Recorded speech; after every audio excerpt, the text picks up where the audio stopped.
Hi, I'm Lynette Roberts, Director of Captivating Training Solutions, and this training video has been funded by Community Pharmacy Lancashire.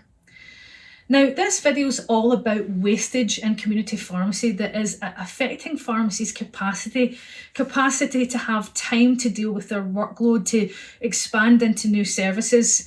And this particular video is looking at wastage around over-processing and overproduction. Now, over-processing is all about too many steps in a process, and overproduction is producing too much, more than is needed by the patient. So an example of that might be, have you got any prescriptions that sit on your shelf for days, if not weeks, before patients actually come and get them? Sometimes they don't come and collect them at all. And you might even have the same culprits doing it. So that's an example of overproduction, where if we can identify patterns around overproduction on specific prescriptions with specific patients, can we learn that when we get that prescription through, that either there's a way of communicating with the patient to manage their expectations on when to come and collect it, or again, that we know that we don't need to rush that person because they don't come in really quickly. And so I want to give you a personal example. I'm the kind of patient, because I know the pressures on community pharmacy, if I order my prescription, I give at least 5 days, if not over a week, before I walk in to get that prescription, because I want to leave plenty of time. But yeah, I think the pharmacy staff will have that sitting on the shelf for a wee bit of time. And so they now know that they don't need to prioritise me, because I will give time for them to be able to do that. So wouldn't you love it if all your patients gave you lots of time to do that? But again, that's just an example that if you identify those insights, it can help you with that. But I'm going to focus on most of this where I find a big problem area, which is over-processing. So this can even be the filing of prescriptions.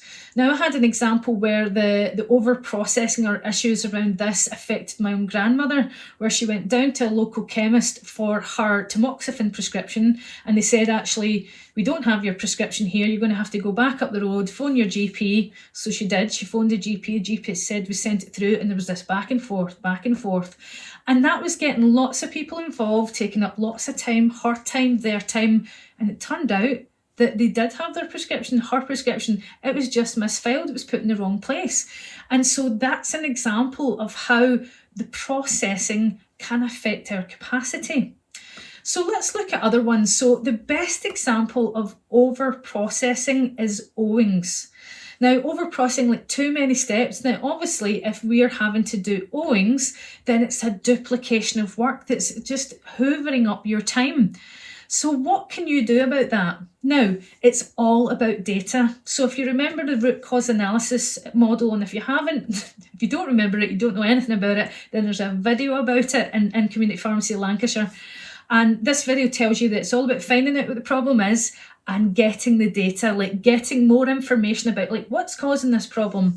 So if it's owings, the kind of insights you'll want is, what are the most common stock issues that are leading to these owings? Can you do something about that? Because I found one pharmacy identified that they could reduce their owings because they were trying to order too little stock, like either they didn't have enough space or they were hesitant to order too much because they didn't want to have stock that went out of date. But really, it was their most commonly prescribed products. And so they learned that if they were better on stock management, it massively impacted their owings, and it reduced the amount of owings that they had, and that expanded their capacity. Another example of over-processing is too many cooks. How many times in your pharmacy have you got multiple members of staff dealing either with the one task or even the one patient? So whether it be a patient's got a query and someone feels like that's a bit out with my depth and they come and get you as the pharmacist, you go out, but they're still sat like, what's going on here? Now, it's great from a relationship point of view, but if you've got a queue of patients, then it's great that that person moves on and that one person that's capable deals with the query. That's an example of how, if we can find efficiencies there. Then we've got MDS. So MDS is an example of over-processing because we see that it can be excessively time-consuming to process those medications, particularly people with huge polypharmacy issues. So what do we do about that?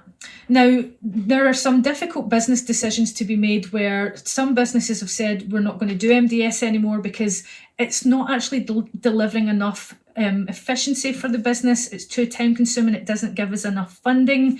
So it's no longer of good use. Like, are you better investing your time into the newer services like GP, CP, CS, hypertension, case finding? And now in another video, I talk about this more thoroughly, where there's a bit of to and fro as to there are definitely patients out there that need this service, but there's some that are unnecessarily getting it. And can there be talks with the local surgeries on, are the right people getting it? So that's an example of it. But another example of over processing or even under processing is a lack of coordination. So I want you to think about whether you have any team meetings in your pharmacy. Like, let's say every day at the start of the day, you have a chat with your team. Right, you're doing this, we're going to work together, we're going to do this. This is what we want to achieve today, and we're having a chat about it. How many times do you do that? And really get your team on board with what you're trying to do, G them up, get them behind it, because do you know what? So many of you guys are facing burnout, but really by us pulling together, it can help with processing and even production. So lack of coordination is lack of communication among the staff, which means that we're not being as productive. And so there's some people that are maybe kind of sitting about not doing anything because they're waiting on the next instruction. So that could be under processing or a lack of coordination and communication among your staff. But this is why we say it is about getting that magnifying glass in your business, having a look at what is it that's affecting your pharmacy capacity. So I hope that some of the stories and common insights that I've shared have been of use to you. And again, thank you to you for your time in watching this video, and thank you to Community Pharmacy Lancashire for funding.